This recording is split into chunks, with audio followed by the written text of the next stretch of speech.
turned over. Yeah. Okay, this is May 14th, 1988. And this is another interview with Mr. Max Pickard and Pickard. Lewis Smith. Yes. And we're in Kansas City, and you two were on the Great Cruise of 1925 together. Yes. Okay. Tell me, what was the reason for the Great Cruise 25? Well, I don't really know. They just said that it was a goodwill tour. That's all they ever told us. It was a goodwill tour. And we went from San Pedro to Honolulu and stayed 10 days, then went some more and stayed 5 days, and then we went to Melbourne and stayed 10 days, and then we went to Auckland, New Zealand and stayed 10 days, and then come back to Honolulu and then back to Pedro. Pardon. We went to Wellington. Wellington after. Don't you remember? New Zealand? Yeah. Auckland. Well, maybe we did. Wellington. Did Don't we? you remember it was more English than... Well, I thought we went to Auckland, but it don't make any difference. We went to New Zealand. Yeah, okay. What division were you two in? We was in the 5th division. 5th division. I was in the 2nd.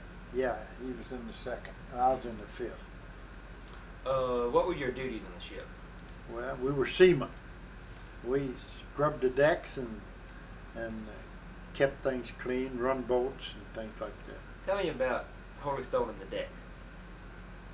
Well, you want to tell me, you want me to tell Well, you? you can tell them pushing that God rock. Well, they take one of those big bricks and they cut it in two. Make two, they call them Holy Stone.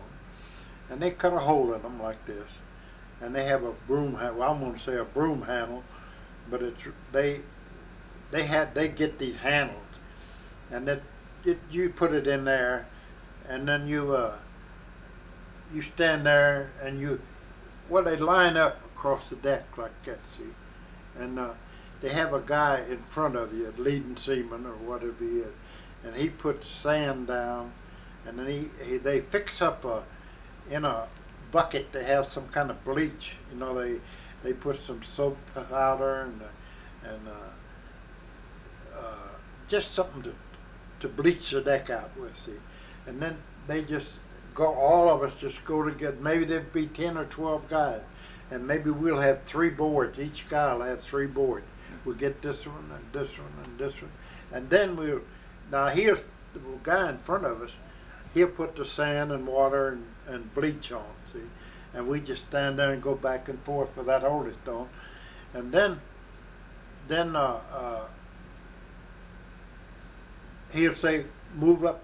And then we go up enough to where we can come back to where we was, and we take about 2 feet each time, see. And then we go the whole deck like that.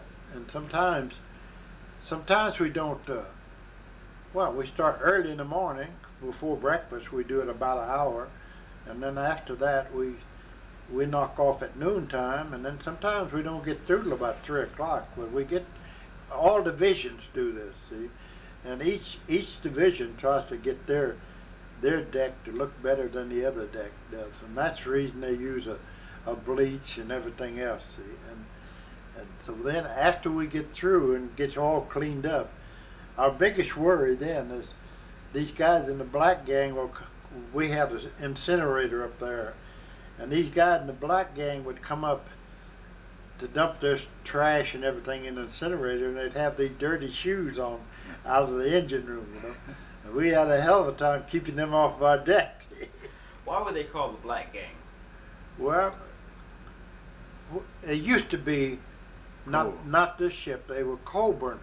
Generally, the ships were coal burners, and that's when the name comes Black Gang. See, they had to shovel coal and everything. See.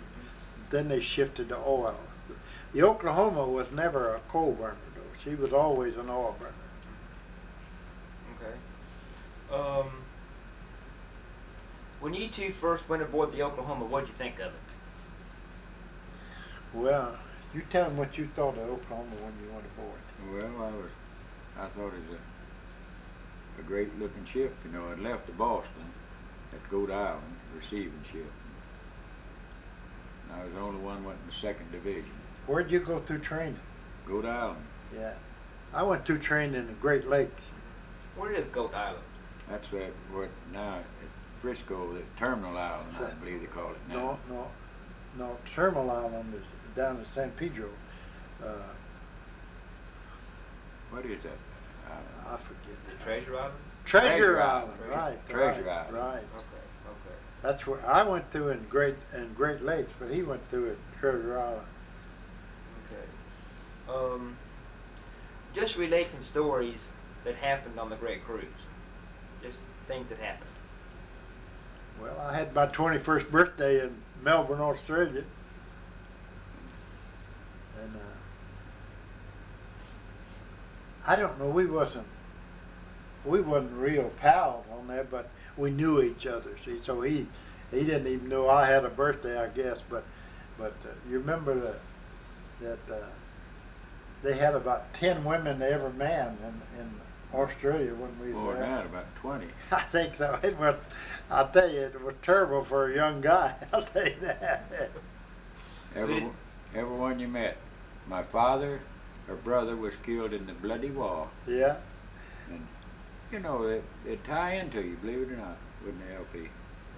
When there was even I can remember that the guy come down and ask you if you'd like to go out to his house for dinner. He'd have a couple of dollars, and that's the reason he wanted you to come out there to dinner. And you just had so many women, you didn't know what to do. I'll tell you. And 21 years old, you know, and I think you was about 20. No, I wasn't that old. Yeah. Well, you're a year younger than me. I was born in 1905. But Well, I was born 1904. You were? Yeah. And I was 21 when I was there, so you were 20. What do you think of Hawaii when you first went there, 25? Well, I'll be frank with you. About all we saw was the gin mills. All we saw was the bars. We very seldom went anywhere else, did we? Well, I had patrol in Honolulu. Stayed at the Yumka, the YMCA. Yeah. And we were supposed to get $3 a day, I think Yeah, it was. I think it was. For a meal, but anyway, this guy in the 5th Division was with me, your buddy, Lynn Tooner. Yeah. Yeah. And we'd go with this, I can't think of that, what is it? Cafe. Yeah, what is his name? Right across the street from YMC was the Black Cat Cafe. Yeah, but the Alexander Young, you know. It was a big hotel. Yeah. But now, over there now, it's the place where like Skid Row used to be. That's where we was over, 2 years ago, and that's where they. Well, that's a big hotel. Yeah, but it's not no more. No. I lived in Honolulu with my family 2 years before the war started. My family was there when the war started. I was on shore patrol too then. But he's talking about he was on shore patrol 1925 when the fleet went through there. See? How big was Honolulu in 25? Well, out at this beach out there, the main beach, there was a little shack out there, and we could go out there for Waikiki Beach. Waikiki, yeah, that Waikiki, and there was no all that big hotel. There was no big hotels out there at all. Just one, and they had this float out there. But now, right now, there's no Waikiki Beach. Yeah, there's a Waikiki Beach. But there's nothing on it. But no, but right now, it's just like being in Los Angeles or some big town, like being in Kansas City or something like that. It's not there's nothing much to tell you. You're in Honolulu. It's just that way. But they have all breeds of people. They have they intermarriage and everything else. It's just they have Portuguese and Japs What was it back in 25? What kind of people back then?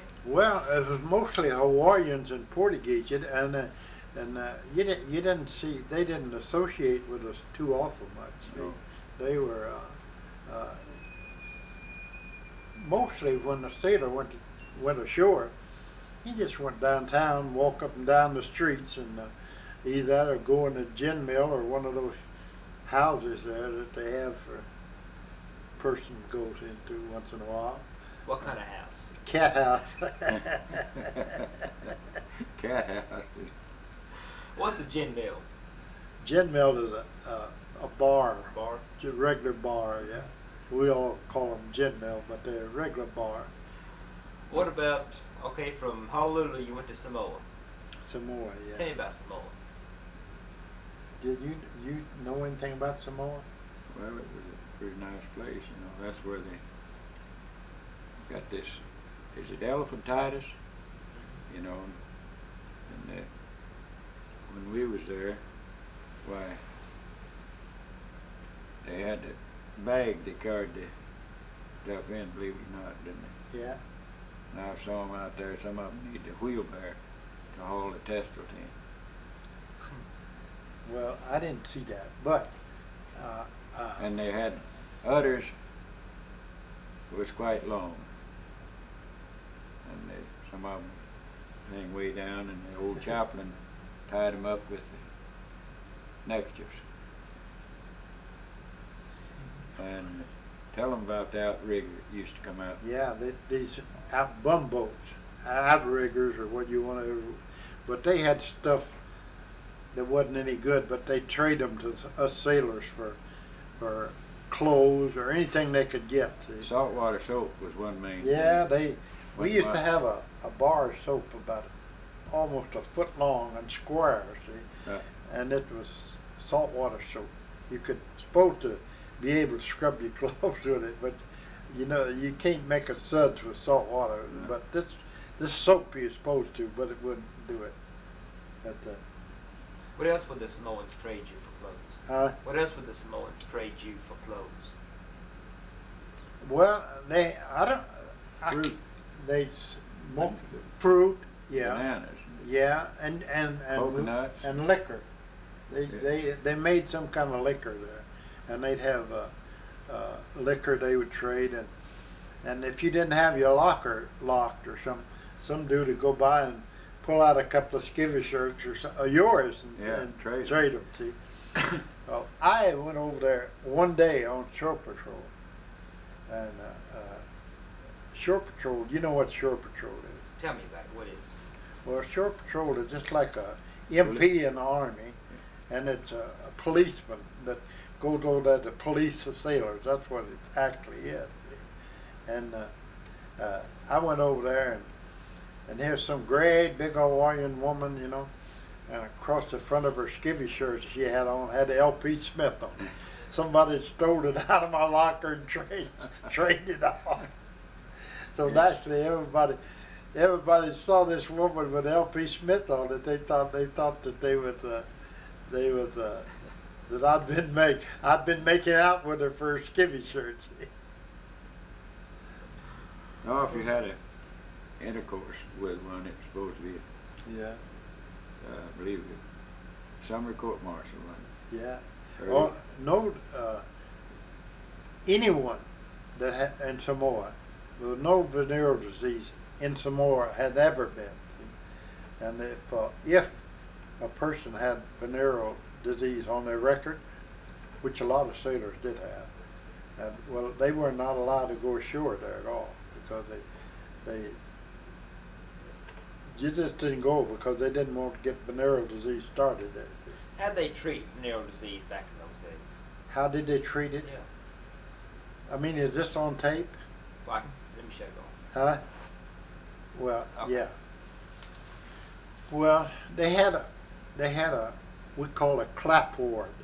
That's we call venereal. Turret 5. Huh? Turret 5. Yeah, and you go down there. There's a whole bunch of us, a whole bunch of guys, you would say, and they had arger oil or potarger oil and you take a syringe and you'd shoot it in your gadget, see, and you did that 3 times a day, and then it's supposed to cure you up in a I think couple of months.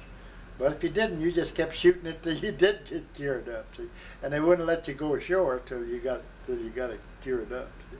What kind of oil was it?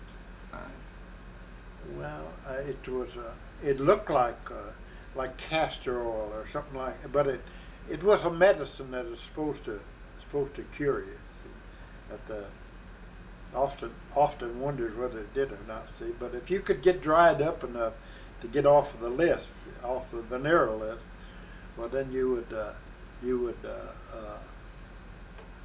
lot of them would go ashore and have it treated. See, because it seemed like that you never did get it cleared up on the ship. See, it just seemed like the venereal list would get longer and longer, and then you just have to go down and stand in line, wait your turn, to shoot yourself, and get out of there.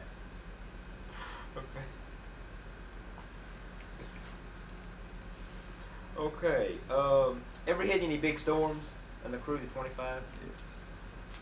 I don't remember. Yeah. We crossed the equator, didn't we? Yeah, crossed 6th July, and we hit that hurricane there, and when the old ship was rocking, you know, and the captain told batten down all hatches, all men below deck.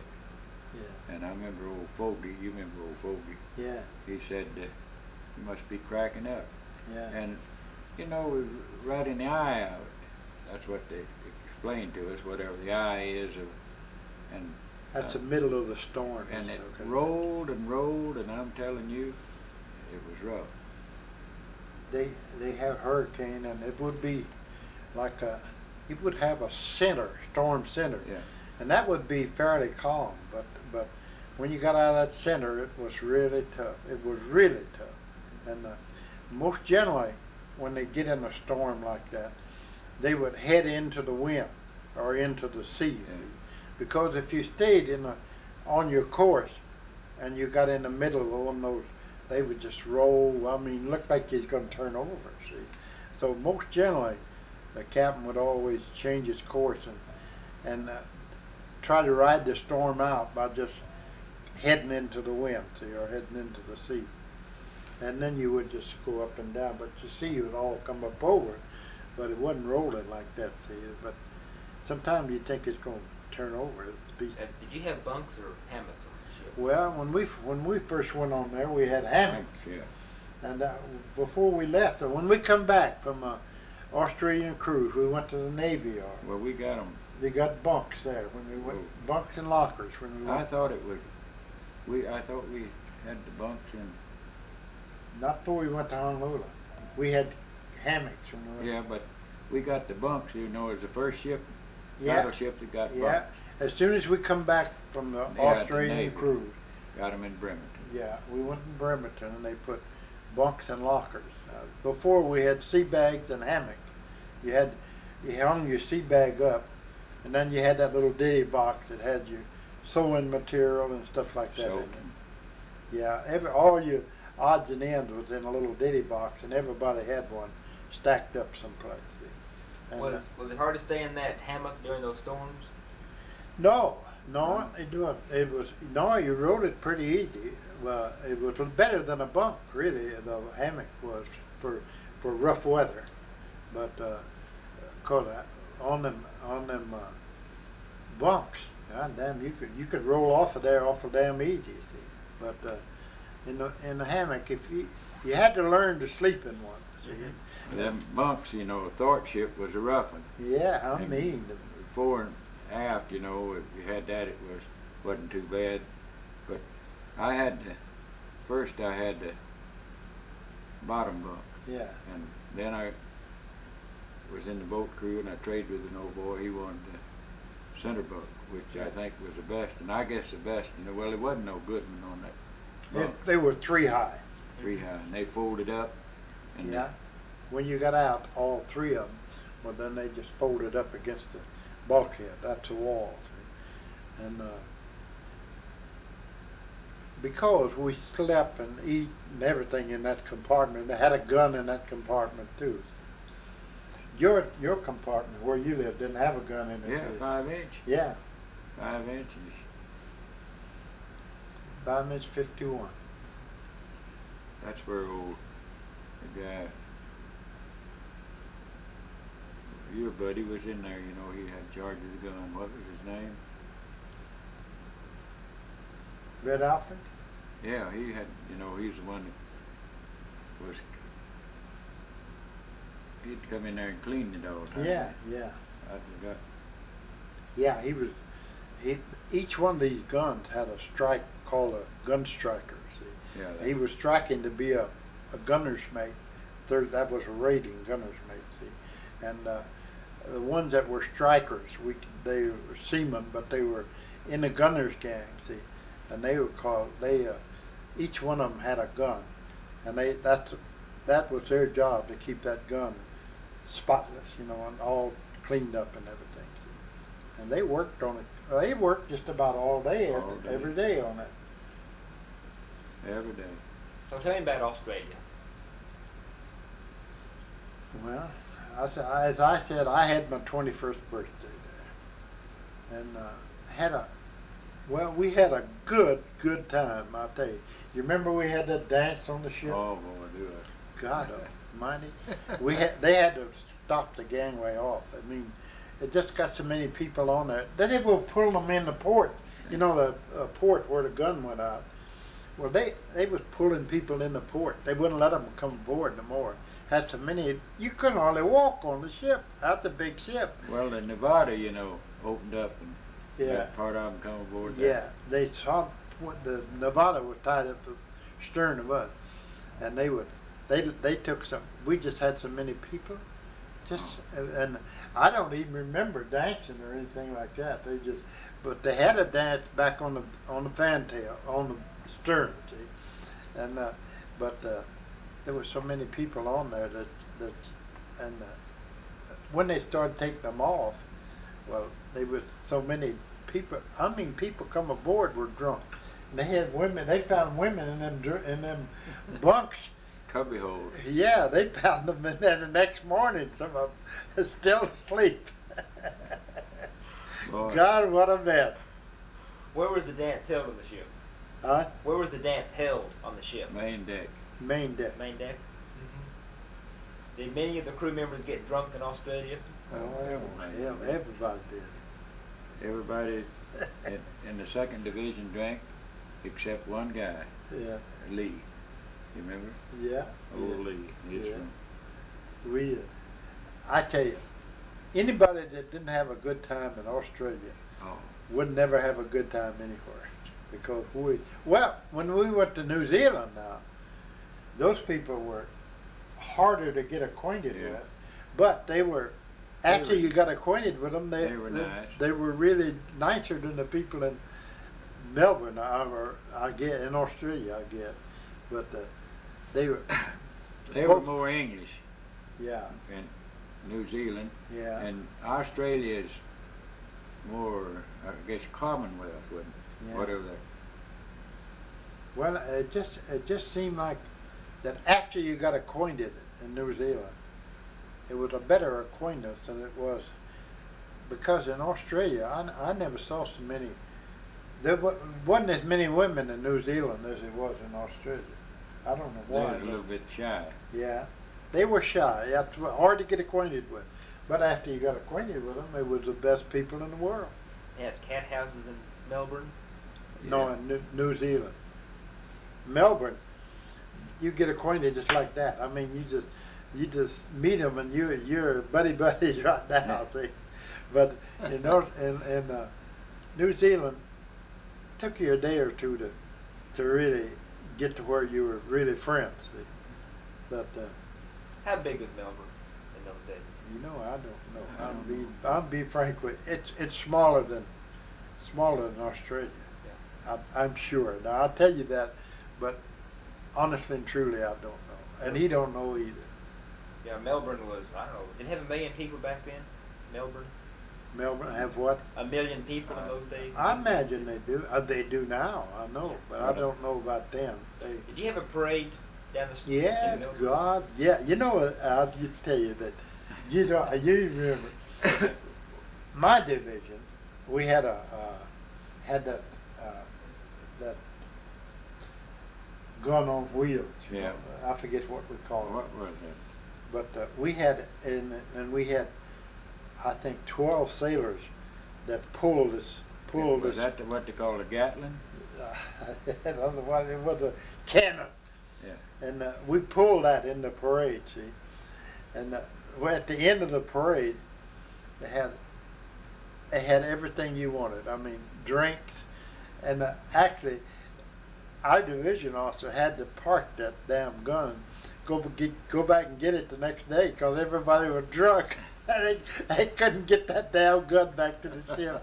And we had to go back and get it the next day. Who was your division officer? Who was? Yeah. I know who mine was. I don't know if mine was Lieutenant J.G. Koontz, K-O-O-N-S-E.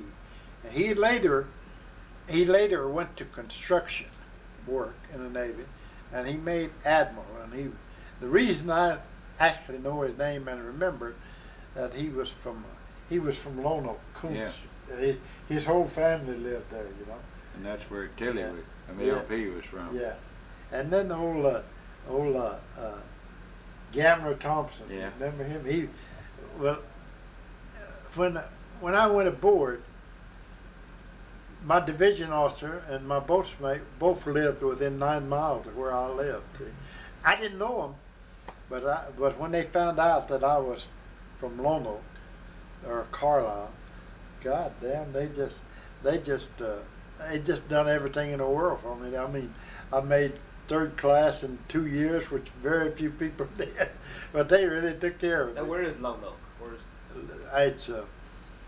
It's between Little Rock and Memphis, about 25 miles out of Little Rock and 100 miles out of Memphis. So a highway goes through there.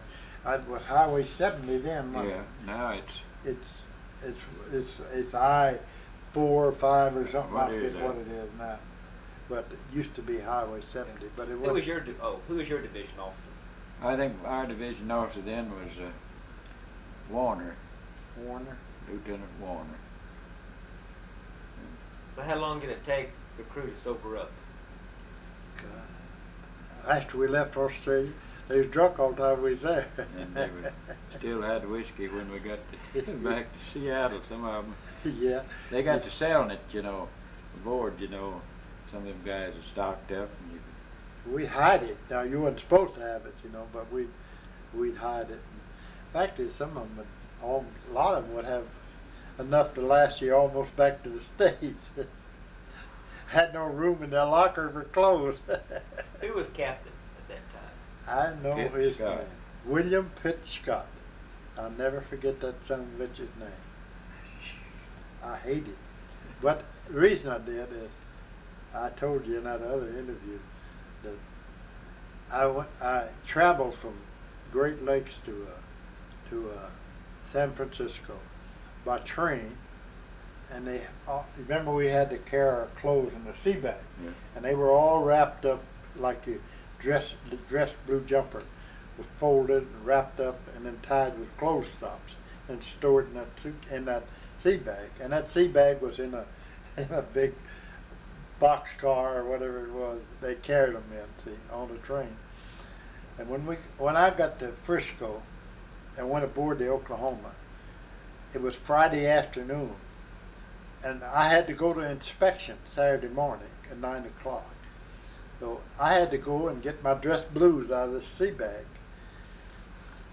and they were regulation. And when I say regulation, they were awful. Nobody wore them. See, but everybody wore tailor-made. Yeah, they had come up about that high. Yeah, and the collar was real big and wrinkled, and remember those old white hats they had? They wasn't stiff like they are now. They just folded down, and so I went to inspection, and I must have looked like Ned in the first reader, I guess, because I stood out in that thing. You could tell me a mile away. Everybody all dressed up. I was too, but my shoes were awful and needed shining. My clothes was all wrinkled, besides being regulation, and it was awful. So this William Pitchcott, he come along, and we lined up like this, and he come down through the middle. And he saw me. I see him. He saw me quite a ways away. See? And when he got down there, he says to me, he said, "Where you from, son? Where'd you come from?" You know, he meant what training station. See? He knew I was just come aboard, but I said Arkansas. I thought he meant what state that I'm from. He said, "I thought so."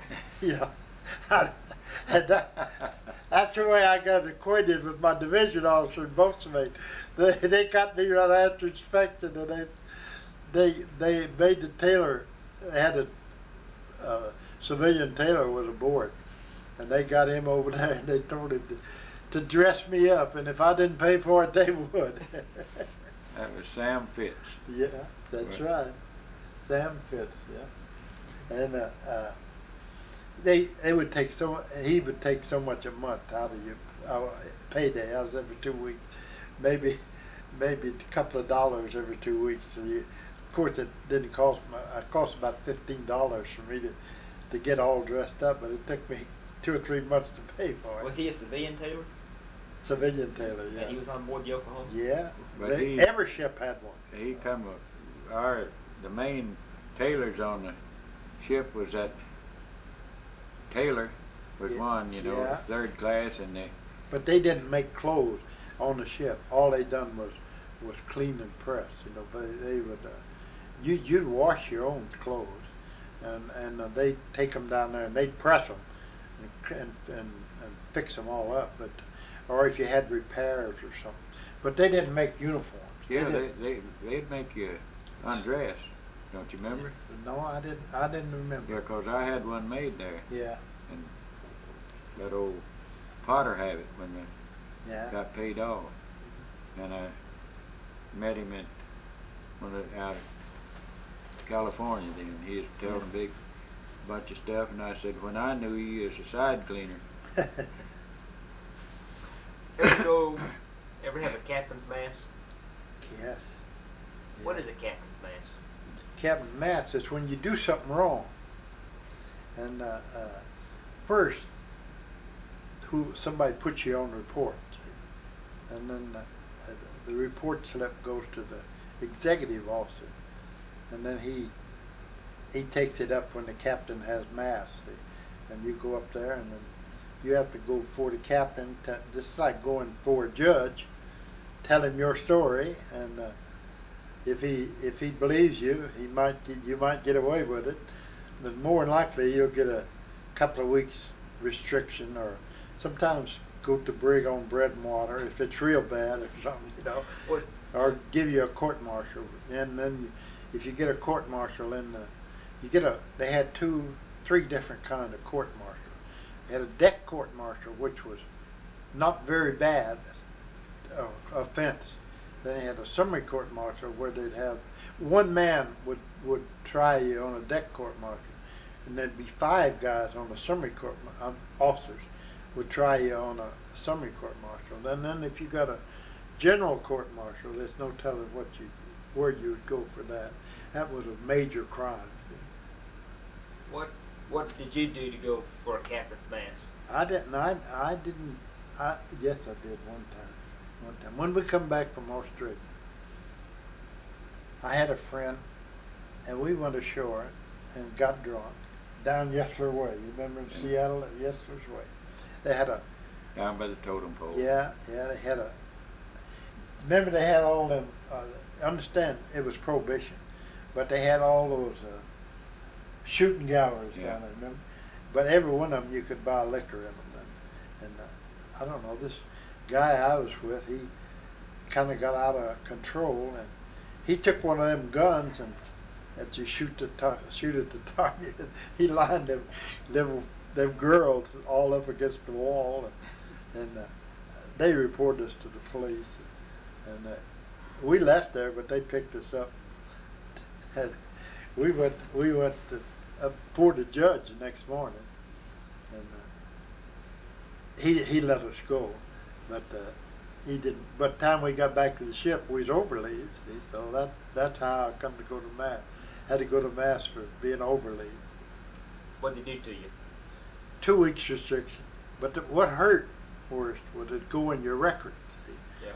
But then if you didn't have anything in 6 months or a year, or whatever the case might be, then they take it out of your record. In other words, it didn't last all the time. If it was just something small, like being overleave or something like that. Do you ever go for captain's mass? Yeah. I missed the boat before we slept, you know, and it had pulled out, you know. It was supposed to leave out bright and early, and we was down there at the dock when it left out. So we caught a motorboat and went out there, and they held it up till they dropped over a boatswain ladder. A sea ladder they put over there. But when he talked about a motorboat, they have shore boats, you know, yeah, that will you can speedboat. You can go back and forth to the ship, but they charge you a quarter then, I think. Yeah, but we had to pay this guy, I think it was Probably about $5. he caught it. Yeah. Signaled in. So they got it over, and I had to go up before this commander, James, you know, was an athletic officer. Yeah. Lieutenant James. Yeah. And so we got up there. He said, if you lose that race, I'm going to give you 30 days in jail. And we pulled that race, you know, Seaman's first cruise seaman at Lake Washington, Seattle. Yeah, I remember. Come in. Well, we was doing pretty good till Seattle won it, I think. yeah. No, it wasn't at in Lake Washington. It was at San Pedro.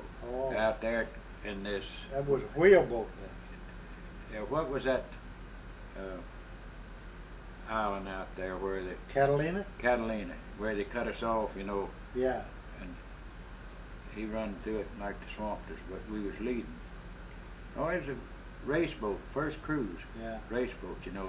Yeah. And so after that, well, they would have the all fleet, the race yeah, boat. that was where That was in Lake Washington. Yeah, where they pulled up there, you know, and that's when Sam Fitz would come around and we'd bet that money, you know. Oh yeah, what they do, they had a race boat crew, you know, Shell, and they would train all year for that. I mean, they got would special cow. They would really train for that.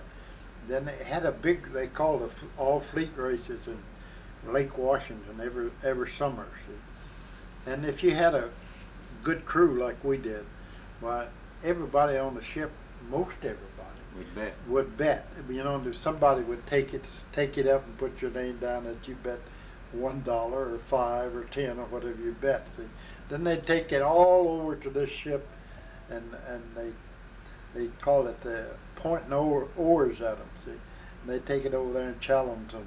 They had so much money to bet on their crew. See, and they do that all through the fleet. See, and the team that won it, well, you'd get your money. The crew didn't get it, but a lot of times you'd give them part of the money that you won. See, of course, if you lost, if they lost, they didn't give you anything. But when you lost the race, what happened? I think he gave me probably a couple of weeks. 2 weeks restriction, but yeah, that was about what they did. Didn't have no money anyway, because we could only go shore every payday. Tell me about the wallaby you brought back. About what? The wallaby you brought back from Australia.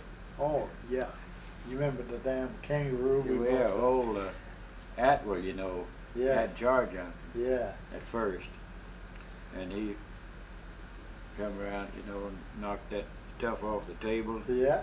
And he was something else, and he put the coffee pot on him, you know, threw that on him, and all the squealing. He went through the first division, out through there, and knocked a bunch of them down, you know. And so then he kind of got well, and we tried to shove him off one night up there, you know. Yeah. And he like to throw us in. We was going to throw that sucker in the water. I tell you, he was really awful. Like you would be up on deck working, see, and you'd have some tools or something laying around there, be a And he'd come up. whatever it was, a hammer, or we'll say a hammer, or a chisel, or a splicing maul or something, you know. And he'd grab that, run over the side and throw it over the side and just squeal like hell when he hit the water and splash. And then they would, this guy that was in charge of them, I think we went in someplace, tied up the dock, and he took him over and he eat a lot of this green grass and stuff, you know. And then he just crapped all over the ship. Remember that? Yeah. He just crapped all everywhere he'd go. He'd leave a pile. See? And finally, it got so bad that they donated him to the zoo in Oklahoma City. Well, he was at Miss Scott was sitting up on the butt there by the captain's cabin. Yeah. You know, and he come up there and that's when he had the scours, and he whooped that around, and the next day we hauled him over to put him, crated him, you know, the carpenter shop Yeah. was making a crate for him. Yeah. He went to Oklahoma Zoo. Yeah, he went to the zoo, but we was all glad to see him go. Well, he had the green manure squirts. And I mean, you could tell everywhere he'd been. That was some. Weren't the two congressmen from Oklahoma on board that cruise? Weren't there the two senators or two congressmen from Oklahoma? Senator McClellan, and he was one, you know, and this Army guy, well, I guess he was something. That's when they fed so good. You remember LP? Yeah. He was liable to eat with LP's table this morning, maybe on our child the next time, and they fed like. But then we paid for it later. Yeah, we went back on that. We went back to regular rations then, see. But I think, see, the commissary, it all depended on what kind of a commissary steward you had, how you fed. See. Some of them would feel like, the guy that drove a Cadillac, he didn't feed too good, but that guy drove that old Ford, he would feed like, he'd feel like, you'd eat like a king, see. But what was that belly robber's name? I don't know if it's Tato, we called him a belly robber, you know, the chief commissary steward. But Spidell was a good cook. He was a cook, yeah. And this black. Yeah, that cook. black guy was Johnson. He was a fighter. Yeah. Yeah, he worked in the galley too. Yeah. Well, where'd you get your nickname? Huh? How'd you get your nickname? I don't know. Well, what it was, I worked real hard. I mean, I come out from Arkansas, and to me, I had worked from daylight till dark, and got very little pay, and I used to work all the time, and that they got to call me Tilly the Toiler. Yeah. And so I didn't like it, so they finally didn't last long, but I didn't like it, so and I let them know I didn't like it, so most generally it was a fight. Why'd they pick the name Tilly? Just I don't know, Tilly the Toiler. Tilly the Toiler. You know, there used to be but I wouldn't like for you to put it in there because I don't like it. But Mac, when we got paid off, he decided he's going to go out, and I decided I was going to stay in the Navy. So about 4 years later, I guess, maybe it was. No, 8 years later. 8 years, wasn't it? Yeah, 8 years later. Right. I went back home. You know, then, like, I bought a brand new Ford. It was a sport model Ford with just rumble seat and just a real, well, it was a dude right then, see. $616. I paid cash for it. And I drove that back home, and I had a $100 bill, and I put a lot of ones under it and wrapped it with this 100, you know. and I went over there at the picnic where Mac was, 4th of July picnic. And he had 2 old mules, and him and them mules was working for $1.50 a day, I think. And he was so jealous, he didn't know what the hell to do. I had a new car and a new wife, and dressed up my clean blues or clean white. White. Yeah. Yeah. It was summertime. It was white. See, and I was going back to take my wife and going back to California, and he staying there with them 2 mules working every day. But we went over, Lewis Mober. Yeah. Bessie Thompson. Lewis was on the Tennessee. Yeah, Lewis. Don't you remember when we went in? Yeah. And Snow went on the. I don't know. Howard Snow. He went. Yeah. He went on the. And Paul Ross. Gang left from Lonoke County. Yeah. Gambler Thompson. Yeah. And all. And Judd Clemens. He went on to Texas. That's when everybody left there. Yeah. And Monty Stevens, he got killed. He got killed. Yeah. By.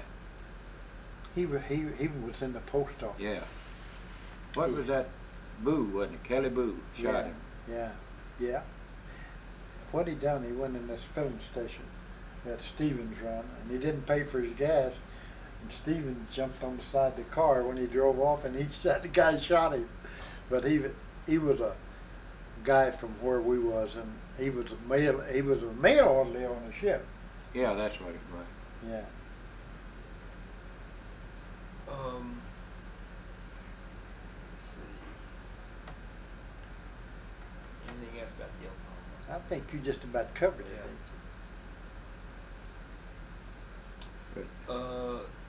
Do you say that you're one of the charter founders of Pearl Harbor survivors? My family was there, yeah. But you helped start the organization of Pearl Harbor survivors? I was founding father of the Pearl Harbor survivors.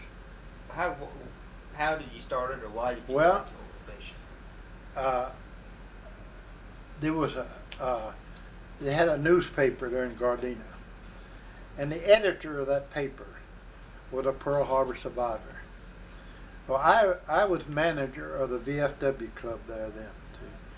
So he came over and talked to me and said the paper would sponsor a Pearl Harbor Survivors Association if we wanted to start one. See. Well, I said I thought it was a good idea, and then there was 13 of us all together, see.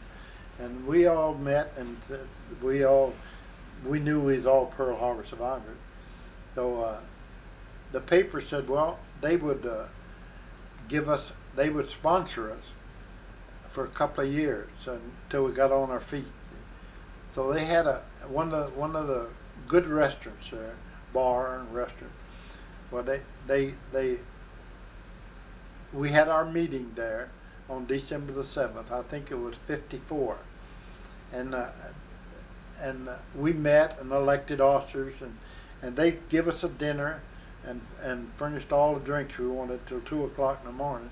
So everybody stayed right there and drank till 2 o'clock in the morning. And next year they done the same thing, but next year we had a few more than 13. We had about 10 or 12 more people, but we intended for it to be just in Gardena, just a little club in Gardena. In California? Yeah, but then we just kept getting letters and letters from people all over the United States that heard of it, see. So finally they just made it statewide, and now they have chapters in every state, and it's quite something right now. But there were 13 of us that started it, and I was one of the 13. Who was the guy that ran the newspaper? What was his name? I was afraid you're going to ask me that. I can't think of his name. Fact is, out of the 13, there's a couple of them have died, and then I know some of them was there, but the guy's name that started it, I just can't remember his name. But he was editor of the paper, but he left there, and but he was the one that really started it, because he thought of it, and he got the newspaper to take care of it for him. And that's a shame that I don't remember his name, but I don't. Well, I appreciate it. Well, I enjoyed it too. Good. Thank you. All right.